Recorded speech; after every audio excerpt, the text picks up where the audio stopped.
Smoke signals from around the campfire. So, around 30 years ago, I went to university to study economics because I wanted to learn the mother tongue of public policy and help change the world. And I was so frustrated and disappointed in what I was taught because the issues I cared most about, like ecological breakdown and social inequalities, these were at the margins of the syllabus. You had to hunt them down if you really cared about that. So I walked away from academia and I immersed myself in the real world economy. I worked in the villages of Zanzibar for 3 years. I worked as an economist at the United Nations for 4 years. I worked as an economist at Oxfam for over a decade.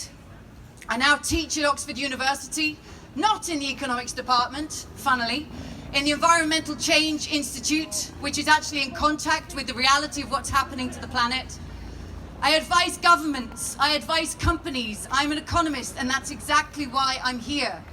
Because if you go to the roots of the word economics, ekos nomos, it means the art of household management. Who could hope to sign up for a more noble profession than that? That we should manage our collective household in the interests of all her inhabitants. Back in ancient Greece, when the term economics was coined, it was coined by a philosopher called Xenophon. He wrote the first book called The Economist, and it was about managing your estate, how to manage your slaves, and if you should let your wife keep the books. These were the concerns of the early economists. Towards the end of his life, Xenophon raised his attention to the city-state of Athens in which he dwelled, and he looked at the economics of the city-state. Should we allow foreigners to come in and work? How should we trade? These questions have endured. 2,000 years later, Adam Smith raised our sights a level again to the economics of the nation state. Why is it that one nation thrives while another stagnates? And we've been living for over 250 years with Adam Smith's fixation on the nation state, which is why we still think economies are measured in the GDP of one nation against another. But it's time for us as a generation to raise our sights again. I bet if Adam were alive today, he'd say, for crying out loud, get with the times. Yours is the era of the planetary household. And you must be economists of the planetary, not the national, not the city, not the single house, the planetary Earth system. So when we're economists of the Earth system, we would start economics on day one, not with supply and demand of the market. That is an outdated starting point that will not serve us well. We should start with our planetary home. Economists, if they want to manage our planetary home, need to understand her carbon cycle, her hydrological cycle, her nutrient cycles, her ecosystems that are so deeply interdependent and fragilely balanced in the Holocene that is our home. And economists need to understand the inhabitants of the earth, especially human beings and the way that we are, because we are not the self-interested, competitive individuals that economic theory calls us out as. We're the most social of all mammals. We collaborate, we cooperate. No single human could raise themselves. We are altruistic and collaborative as much as we are competitive and individual. So let's understand our planetary home. Let's understand the inhabitants of this home, and let's begin 21st century economics there. And I want to start with asking you what the shape of progress would look like in the 21st century. Because it's definitely not the shape of progress that we inherited from the 20th century. For this, I need a small piece of hosepipe. This is the shape of progress of the 20th century.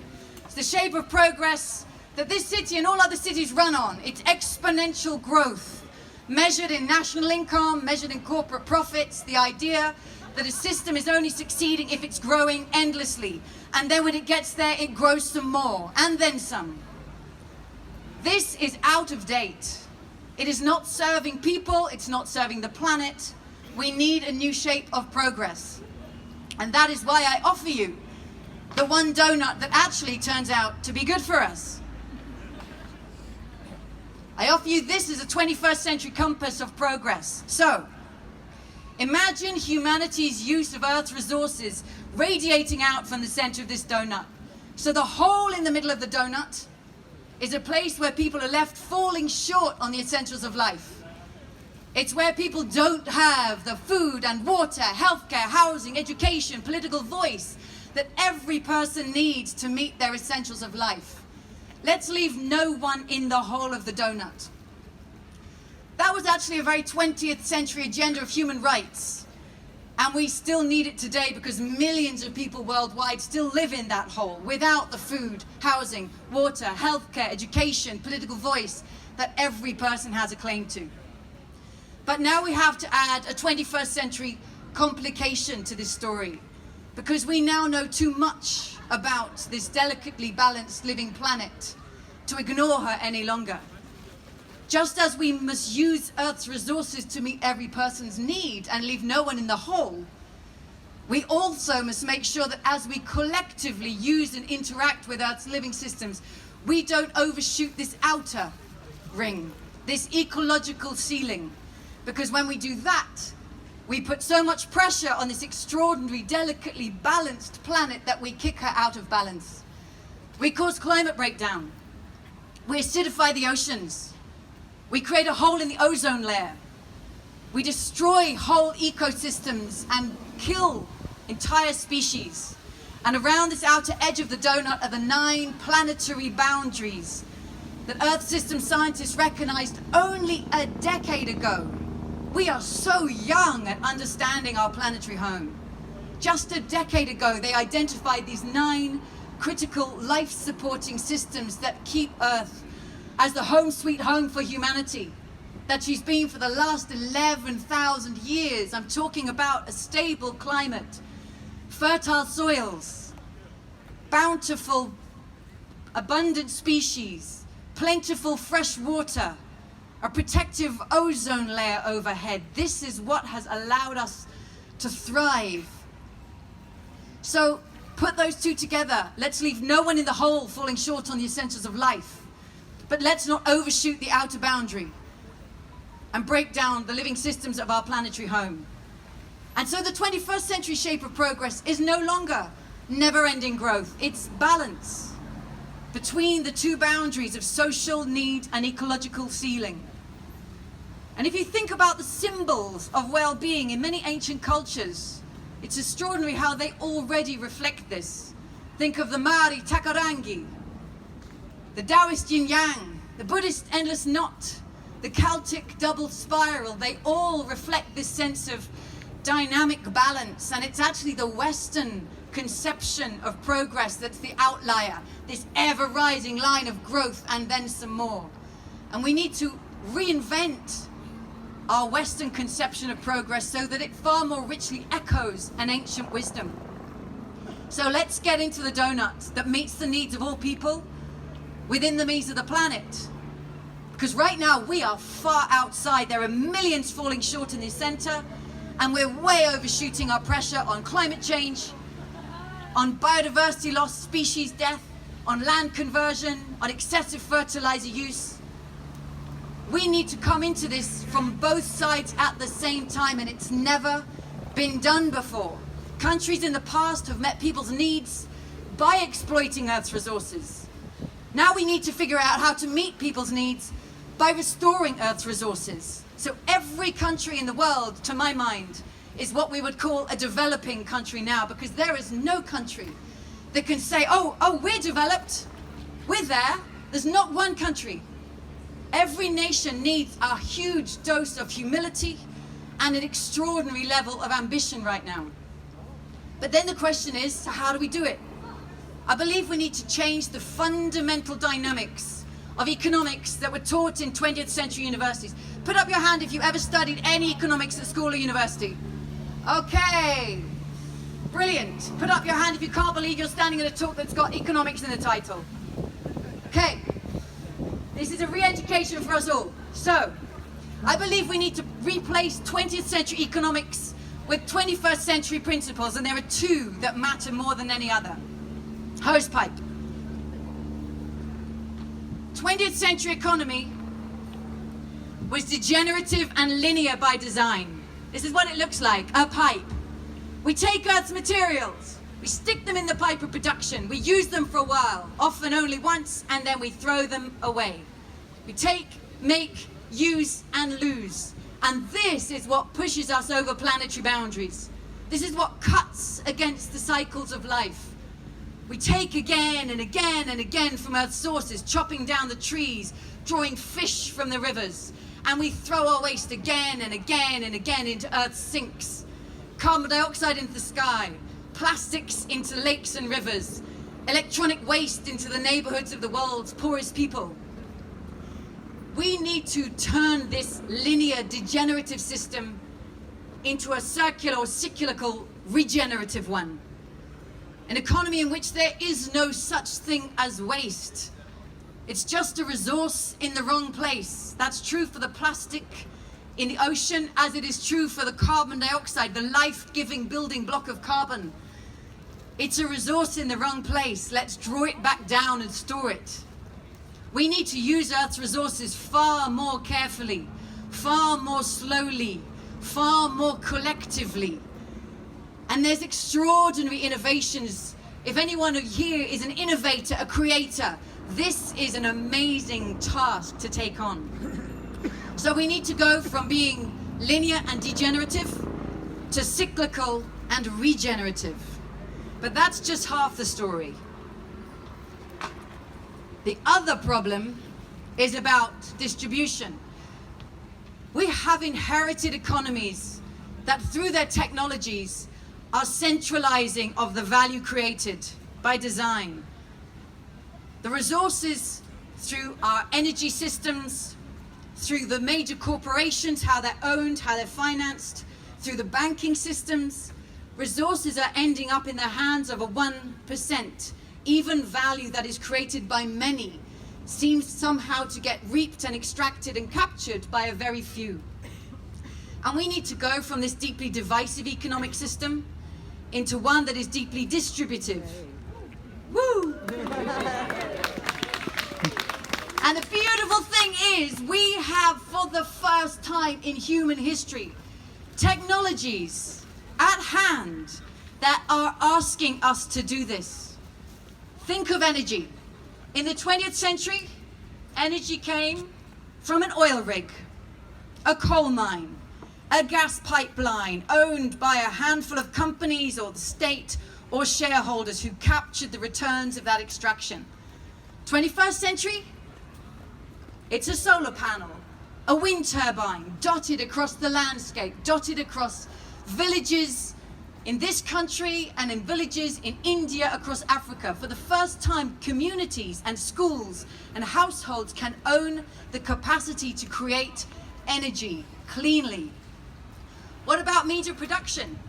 In the 20th century, we had massive Fordist factories, down boy, down.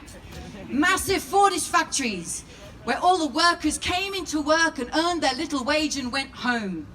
But the money stayed with those who owned the factory and who reaped the returns on that ownership. 21st century, we've got distributed production systems, 3D printers that can sit on your desktop, far smaller technologies through digital technology that we can run our own businesses, sitting at a desk in the kitchen in your own house.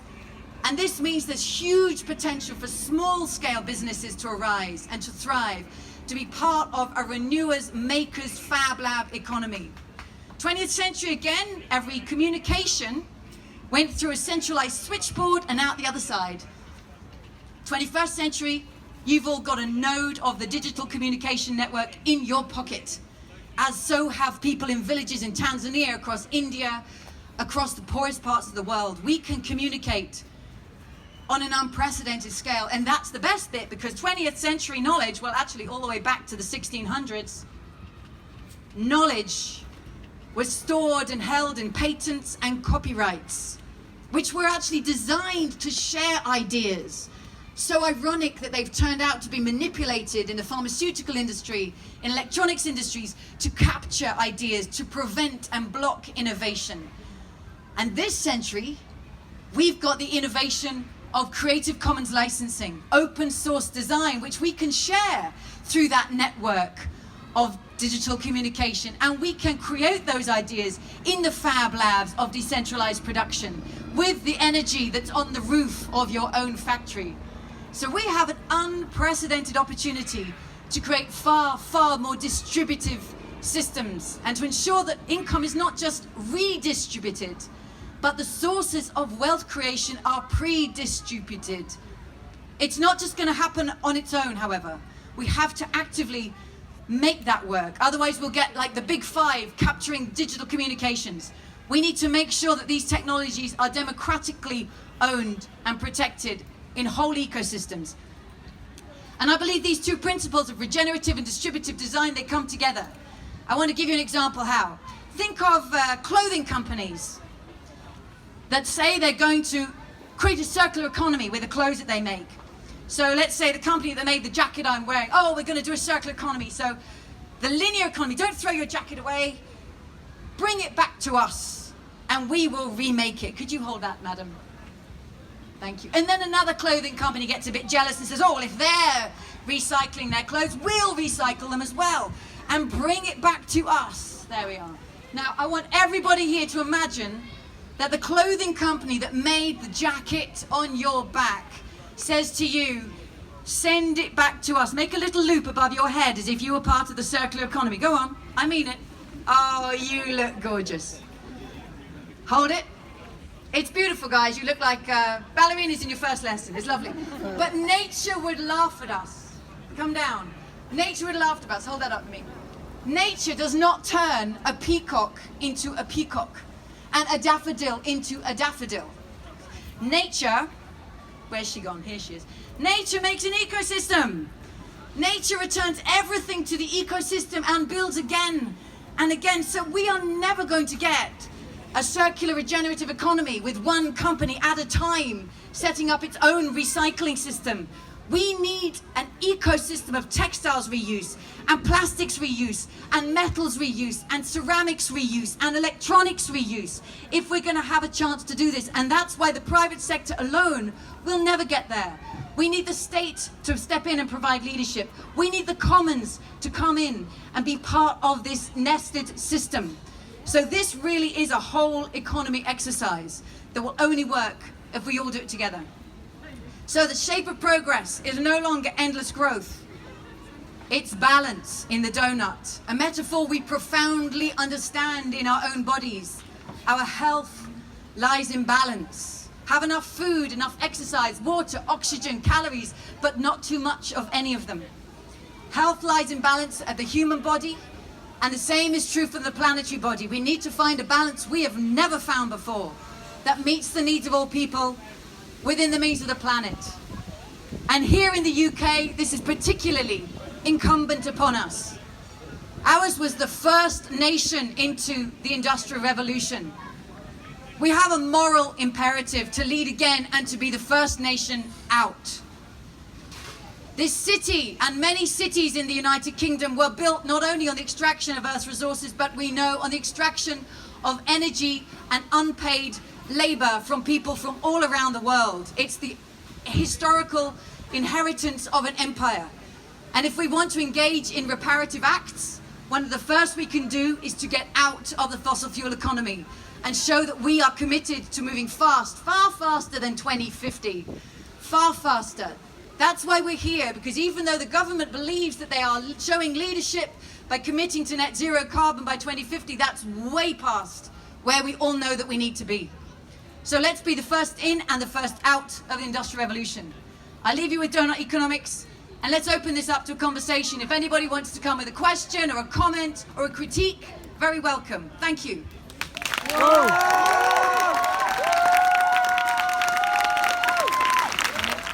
Sorry. I just wanted to say it was hands down the best talk I've heard for a long time. Absolutely amazing. So positive, constructive and real. Just to speak to what you're saying about the banks. Capitalism only works because we, the consumers, with our purchasing decisions, support it. We can change it. We can change the system with each of our decisions that we make. each decision that we make is powerful. So with banks, for instance, banks should not lend money to fossil fuel companies, right? That is just right off. So everyone, write to your bank, say, unless you state publicly that you're divesting in all fossil fuel companies by, say, December the 1st, I'm closing my account with you. That's the sort of language that capitalism understands, and each decision that we make can influence them, so we should use that. Thank you.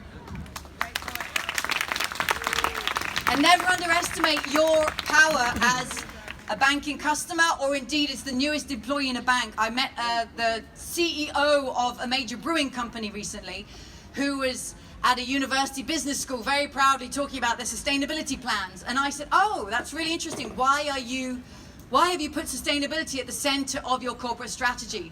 And he said, well, it's very important to be sustainable. I said, no, but really, why have you? He said, oh, because about 8 months ago, I was giving a talk to all of our employees, a kind of corporate internal talk, and a hand went up at the back of the audience. It was a young man who had just joined the company. And the young man said, and what are we doing on sustainability? And the CEO said, I had no idea. So I turned to the head of corporate affairs. Always a bad idea when the CEO turns to the head of corporate affairs to find about sustainability. But he was so ashamed of that he realized if he wanted to retain that young talent, that latest employee, that newest customer, he was going to transform the company. So never underestimate your power as the youngest, as the newest, as the most curious, because you are the edge determining the future, and these companies are so sensitive to whether or not young people are proud to tell their friends who they work for in the pub, and whether their customers actually like being their customer. So never underestimate your power. This lady had a question.